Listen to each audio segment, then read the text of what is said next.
Hi, I'm Quack, and today me and my groupmates are going to do a video presentation on the topic professional ethics. What is professional ethics? Well, according to the slides, professional ethics is defined as standards or codes of behavior expected of an individual by a group. Well, in other words, it serves as a framework for ethical decision making, outlining the principles and values that members of the group are expected to adhere to in their professional career. That's all from me, passing it on to Chi.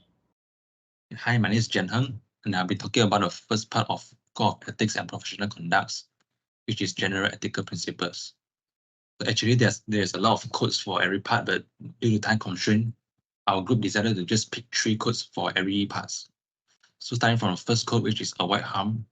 So the best way to avoid harm is to follow generally accepted best practices. And harm can be in many ways, such as in physical form or damage someone's property or reputation. So moving on to the next code, which is be honest and trustworthy. So we must always be honest about everything, even about our qualifications. So we make everything transparent. People will think we are trustworthy. So moving on to the third code, which is honor confidentiality. So we must always ensure the confidentiality of everything, especially things at the workplace, except when the thing is being used as an evidence of the violation of law, organizational regulations, or of the code. So now I'll be passing on to Sophia to talk about the second part, which is professional responsibilities. Thank you, Chi. Hello, my name is Sophia and I will be explaining professional responsibilities. Firstly, conducting thorough assessments of a computer system is crucial, involving an examination of both technical features and potential impacts. For example, before implementing a new software program, it's essential to consider societal ramifications, cybersecurity vulnerabilities, and data privacy. These assessments help stakeholders make informed decisions by balancing benefits and risks. Secondly, it's crucial for professionals to stick to tasks within their expertise to maintain quality standard and prevent errors. For example, a software engineer specializing in mobile app development should avoid tackling complex network architectures without proper training. This adherence to expertise ensures excellence and reduces the risk of negative outcomes due to limited knowledge.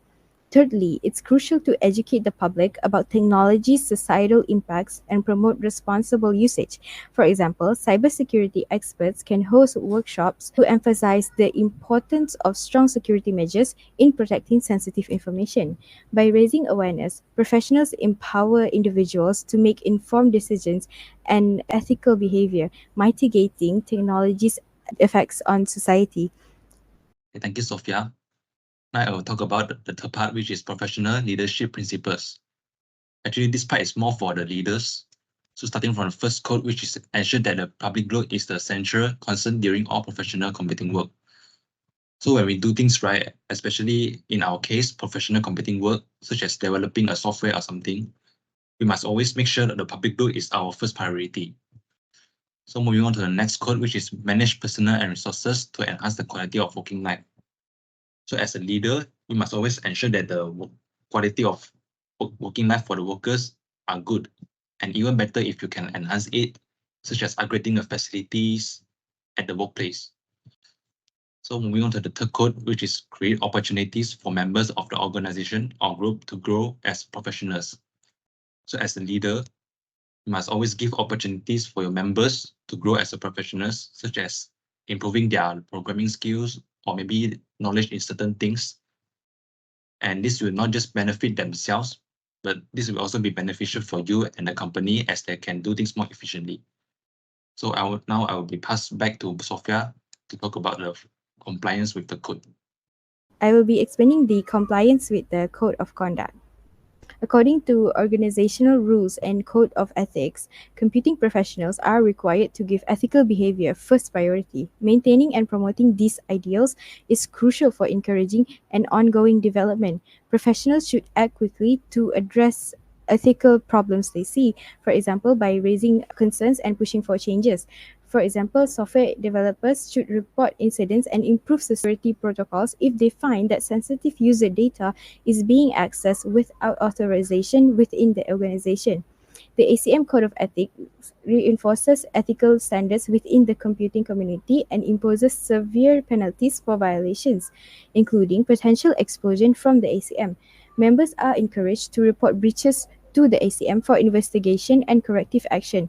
For instance, if plagiarism is discovered in a colleague's research paper, it should be formally reported to the ACM for further review and possible disciplinary measures. This emphasis on accountability and ethical behavior for maintaining the integrity in the computing profession. I will pass the presentation to the next person.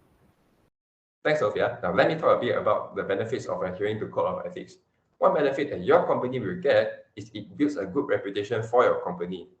According to an article by BrainHub, companies that pay strong attention to Code of Ethics find it easier to establish long-lasting partnerships both within and outside their industry. Also, customers tend to gravitate towards companies that they can trust and stay far away from those that don't promote ethical behavior or have a bad history of it. To see why ethical behavior is so important, let's look at Weinstein effect, which is a term used to describe a worldwide wave of sexual abuse allegations against the film producer Harvey Weinstein.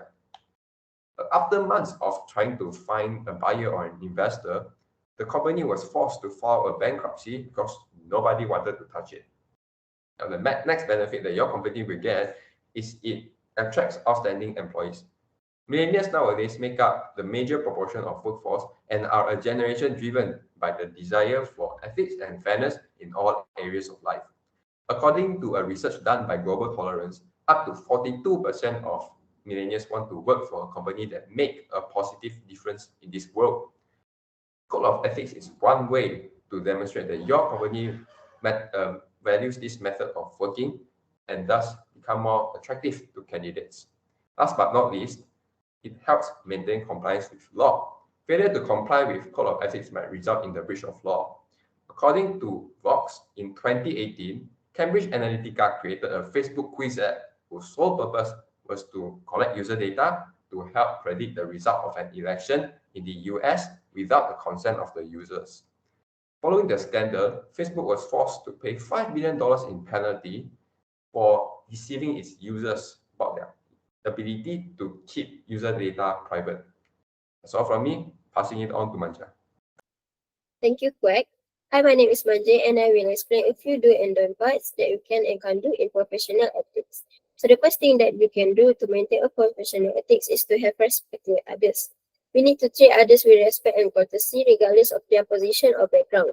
Other than that, we also need to foster a positive and inclusive work environment. When people feel respected and included, they are more likely to collaborate effectively, share their ideas openly, and contribute their best. Secondly is by having great and clear communication. Communication is the lifeblood of any successful endeavor. It's what keeps us aligned, informed, and moving forward together towards our goals. When communication breaks down, misunderstanding arise, mistakes happen, and trust can be eroded. So we need to maintain a clear and open communication with colleagues, clients, and stakeholders. Moving on to the don't part which can ruin a professional ethic is by being dishonest. We need to avoid engaging in dishonest or deceptive practice. It is because we not only betray the trust of others but also undermine our own credibility and the credibility of our organization. Hence, do not provide false information or misrepresent facts. It can lead to misunderstanding, damage relationship, and even legal repercussions. Plagiarism is the final item that is prohibited. By all means, do not claim ownership of another person's idea, creations, or intellectual property. Not only do we mislead ourselves when we take credit for ideas that belong to someone else, but we also devalue the skills and effort to others. Also, we need to give credit where it is due and adhere to copyright laws. To avoid legal repercussion, abiding by this regulation promotes justice and decency in both our personal and professional life. That's all for me. In summary, professional ethics is a code behavior expected of an individual by a group. There are a few codes of ethics and professional conduct that have been explained by my groupmates, which are general ethics principle, professional responsibilities, professional leadership principle, and compliance with the code. The reason why we need professional ethics in ourselves is to build a good reputation, attract outstanding employees, and maintain compliance with law. Hence, to maintain a professional ethics, you need to respect and communicate well with others and need to prevent dishonesty or plagiarism attitude to assure a professional ethics in your life. To summarize, by following this principle and behavior, we can create a more ethical and professional workplace for everyone. That's all from us. Thank you.